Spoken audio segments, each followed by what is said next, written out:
ಪಣಂಬೂರು ಕಡಲ ತೀರದಲ್ಲಿ ಮೇ 27ರಿಂದ 29ರವರೆಗೆ ರಾಷ್ಟ್ರೀಯ ಸರ್ಫಿಂಗ್ ಚಾಂಪಿಯನ್ಶಿಪ್ ಆಯೋಜಿಸಲಾಗಿದೆ ಎಂದು ದಕ್ಷಿಣ ಕನ್ನಡ ಜಿಲ್ಲಾಧಿಕಾರಿ ಡಾ ರಾಜೇಂದ್ರ ಕೆವಿ ತಿಳಿಸಿದ್ದಾರೆ. ಮಂಗಳೂರಿನ ಪ್ರೆಸ್ ಕ್ಲಬ್ನಲ್ಲಿ ಸುದ್ದಿಗೋಷ್ಠಿ ನಡೆಸಿ ಈ ವಿಷಯ ತಿಳಿಸಿದ ಅವರು, ಸರ್ಫಿಂಗ್ ಫೆಡರೇಷನ್ ಆಫ್ ಇಂಡಿಯಾ ಮತ್ತು ಮಂತ್ರ ಸರ್ಫ್ ಕ್ಲಬ್ ಸಹಭಾಗಿತ್ವದಲ್ಲಿ ಈ ಚಾಂಪಿಯನ್ಶಿಪ್ ನಡೆಯಲಿದೆ ಎಂದರು. ಪ್ರವಾಸೋದ್ಯಮ ಇಲಾಖೆಯಿಂದ ಇಂಡಿಯನ್ ಓಪನ್ ಅಪ್ ಸರ್ಫಿಂಗ್ 2022ಕ್ಕೆ 15 ಲಕ್ಷ ರೂಪಾಯಿಗಳ ಪ್ರಾಯೋಜಕತ್ವವನ್ನು ನೀಡಲಾಗಿದೆ. 70ಕ್ಕೂ ಹೆಚ್ಚು ಕ್ರೀಡಾಪಟುಗಳು ರಾಜ್ಯ ಹಾಗೂ ಹೊರ ರಾಜ್ಯಗಳಿಂದ ರಾಷ್ಟ್ರೀಯ ಸರ್ಫಿಂಗ್ ಚಾಂಪಿಯನ್ಗಳು ಇದರಲ್ಲಿ ಭಾಗವಹಿಸಲಿದ್ದಾರೆ ಎಂದು ಹೇಳಿದರು.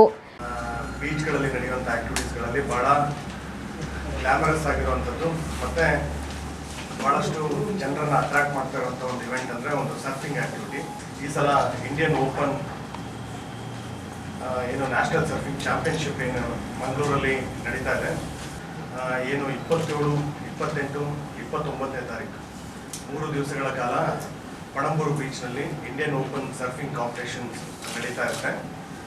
ಇದಕ್ಕೆ ಬೇಕಾಗಿರುವಂತಹ ಎಲ್ಲ ಪೂರ್ವ ಸಿದ್ಧತೆಗಳನ್ನು ಸ್ಥಳೀಯ ಏನು ಅಡ್ವೆಂಚರಸ್ ಎಂಥೂಸಿಯಾಸ್ಟ್ ಏನಿದೆ ವಾಟರ್ ಸ್ಪೋರ್ಟ್ಸ್ನ ಇದರೊಳಗಡೆ ಅವರ ಮುಖಾಂತರ ಈಗ ಆಲ್ರೆಡಿ ಒಂದು ಲೋಕಲ್ ಕೊಲಾಬ್ರೇಷನ್ ಮುಖಾಂತರ ಟೂರಿಸಂ ಡಿಪಾರ್ಟ್ಮೆಂಟ್ ಮತ್ತು ಡಿಸ್ಟ್ರಿಕ್ಟ್ ಅಡ್ಮಿನಿಸ್ಟ್ರೇಷನ್ ಪ್ಲಾನ್ ಮಾಡಿಕೊಂಡಿದೆ. ಇಲ್ಲಿ ತನಕ ಕೂಡ ಏನು ಟಾಪ್ 75 ಸರ್ಫರ್ಸ್ ಏನಿದ್ದಾರೆ ಆಲ್ ಇಂಡಿಯಾದೊಳಗಡೆ ಅದರೊಳಗಡೆ 70ಕ್ಕಿಂತಲೂ ಜಾಸ್ತಿ ಜನ ಕನ್ಫರ್ಮ್ ಮಾಡಿದ್ದಾರೆ, ಪಾರ್ಟಿಸಿಪೇಟ್ ಮಾಡ್ತೀವಿ ಅಂತ ಹೇಳಿದ್ರು.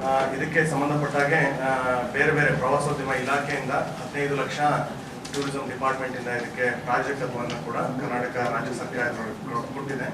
ಇನ್ನೇನು ಕೂಡ ಪೂರ್ವಭಾವಿ ಸಭೆಯನ್ನು ಮಾಡಿಕೊಂಡು ಅದಕ್ಕಿಂತ ಮುಂಚೆನೂ ಕೂಡ ಬಹಳಷ್ಟು ಸಭೆಯನ್ನು ಮಾಡಿಕೊಂಡು ಈ ಒಂದು ಸಂದರ್ಭದಲ್ಲಿ ಪಣಂಬೂರು ಬೀಚನ್ನು ಒಂದು ಇಂಪ್ರೂವ್ಮೆಂಟ್ ಮಾಡೋದಕ್ಕೆ ಅಲ್ಲಿಂದ ಏನು ಕಲೆಕ್ಟ್ ಆಗಿರುವಂಥ ಒಂದು 23 ಲಕ್ಷ ಅನುದಾನದೊಳಗಡೆ ಬ್ಯೂಟಿಫಿಕೇಶನ್ ವರ್ಕ್ಸ್ಗಳು ಕೂಡ ಸ್ಟಾರ್ಟ್ ಆಗಿದೆ.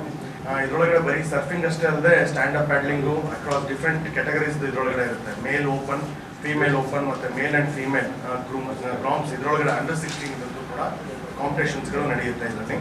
ಸುದ್ದಿಗೋಷ್ಠಿಯಲ್ಲಿ ಪ್ರವಾಸೋದ್ಯಮ ಇಲಾಖೆಯ ಉಪನಿರ್ದೇಶಕ ಮಾಣಿಕ್ಯ, ಮಂಗಳ ಸರ್ಫಿಂಗ್ ಕ್ಲಬ್ನ ರಾಮ್ಮೋಹನ್ ಉಪಸ್ಥಿತರಿದ್ದರು.